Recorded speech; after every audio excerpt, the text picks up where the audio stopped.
নতুন চাঁদ দেখলেই মহানবী সাল্লাল্লাহু আলাইহি ওয়াসাল্লাম যে দোয়াটি পড়তেন। হাদিস হযরত তালহা বিন উবাইদুল্লাহ রাদিয়াল্লাহু তাআলা আনহু থেকে বর্ণিত, মহানবী সাল্লাল্লাহু আলাইহি ওয়াসাল্লাম যখন নতুন চাঁদ দেখতেন তখন এই দোয়াটি পড়তেন।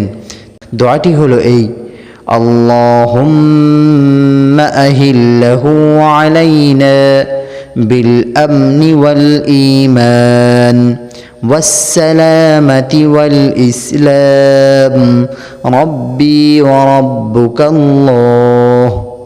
অর্থ: হে আল্লাহ, তুমি ওই চাঁদকে আমাদের উপর উদিত করো নিরাপত্তা, ঈমান, শান্তি ও ইসলামের সঙ্গে। হে চাঁদ, আমার ও তোমার প্রতিপালক আল্লাহ। তিরমিজি শরীফ, হাদিস নম্বর 3451। আল্লাহ তাআলা আমাদেরকে নতুন চাঁদ দেখার পর এই দোয়াটি পড়ার তৌফিক দান করুন। আমিন।